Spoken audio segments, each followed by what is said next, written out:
Insta પર અભદ્ર મેસેજને મુદ્દે થયેલા વિવાદમાં સગીર વિદ્યાર્થીએ યુવકના ગળામાં ચપ્પુ મારી હત્યા કરી.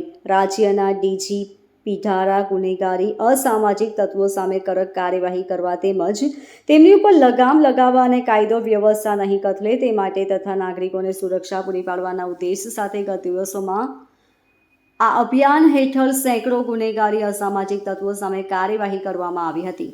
ઘણાને જેલના સળિયા પાછળ અને પાસામાં પણ ધકેલવામાં આવ્યા હતા. ઉપરાંત ગુનેગારો અને હિસ્ટ્રી સીટરોના પર ચેકિંગ કરી ચપ્પુ છરા સહિતના હથિયારો કબજે કરવામાં આવ્યા હતા. જોકે એક બાજુ આ અભિયાન હવે શાંત પડી ગયું છે અને બીજી બાજુ અસામાજિક તત્વો ફરી સક્રિય અને બેફામ બની ગયા હોય એવું લાગી રહ્યું છે, જેના પરિણામ સ્વરૂપે શહેરમાં ફરીથી હત્યાનો સિલસિલો શરૂ થઈ ગયો છે. છેલ્લા 5 થી 6 દિવસ દરમિયાન કાપોદ્રા વિસ્તારમાં હત્યાના 2 બનાવો બની ગયા, જ્યારે ગત રાત્રે ડુમ્મસ ખાતે સગીર સહિત 6 જેટલા આરોપીઓએ ત્યાં જેટલા મિત્રો સાથે મારામારી કરી હતી અને તેઓ પૈકી સગીર આરોપી દ્વારા એક યુવકના ગળામાં ચપ્પુનો ઊંડો ઘા મારી તેની હત્યા કરવામાં આવતા પોલીસ દોડતી થઈ ગઈ હતી.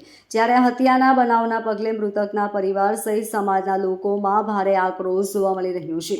ડુમ્મસ પોલીસ પાસેથી મળતી માહિતી મુજબ ડુમ્મસ ગામ ખાતે આવેલ દરીકવિયામાં રહેતા 28 વર્ષીય સ્ટીવન સંજય ઘંટીવાલા અને તેના મિત્રો દેવા ખલાસી તેમજ અન્ય 2 મિત્રો ગત રાત્રે 10:50 ડુમ્મસ લંગર સર્કલ પાસે હતા, જ્યાં 16 વર્ષીય સગીર આરોપીને તેના અન્ય 12 થી 5 મિત્રો વચ્ચે સ્ટીવન અને તેના મિત્રો વચ્ચે ઝઘડો થયો હતો અને હાથાપાઈ થવા લાગી હતી. ત્યારે સગીર અને તેના મિત્રો દ્વારા સ્ટીવન અને તેના મિત્રો સાથે મારામારી કરી ચપ્પુ મારી દેવામાં આવ્યું હતું, જ્યારે સગીર દ્વારા સ્ટીવનને ગળાના ભાગે ચપ્પુનો ઊંડો ઘા કરાયો હતો.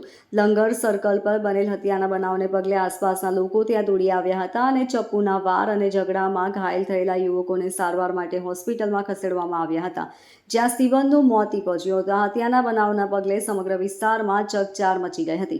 સમાજમાં પણ ભારે આક્રોશ જોવા મળ્યો હતો. હત્યાના બનાવના પગલે ડુમ્મસ પોલીસ પણ દોડતી થઈ ગઈ હતી. Bureau report LK star news, Surat. કાલ ઘટના વિશે જણાવું છું કે રાતના 11:15ની આસપાસ અમારી પર ફોન આવે છે કે તમારા ભાઈને કંઈક ભીમપોરમાં ચોપાટી ઉપર કોઈ 7-8 વ્યક્તિઓ દ્વારા ચપ્પાથી હુમલો કરવામાં આવ્યો છે. એટલે જસ્ટ અમે ત્યાં ગભરાઈ ગયા અને ત્યાં અમે સ્પોટ ઉપર જવાની કોશિશ કરી, પણ પાછું ફોન આવે કે તમે સ્પોટ ઉપર ના આવો તો તમે સીધા હોસ્પિટલ આવો. ત્યારે અમે વેસુ સ્ટ્રીટ સંજીવની હોસ્પિટલમાં પહોંચ્યા. ત્યાં થોડી વાર પછી ડૉક્ટર દ્વારા અમને જાણ કરવામાં આવી કે આ વ્યક્તિ હવે હયાત નથી. શાના કારણે આ ઘટના બની?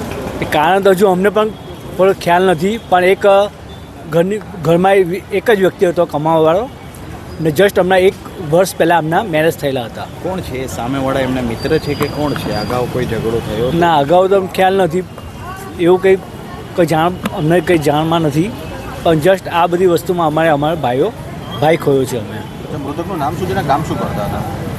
એ બંદર પર કોન્ટ્રાક્ટમાં નોકરી કરતા હતા. સ્ટીવન ઘંટીવાલા નામ છે એમનું.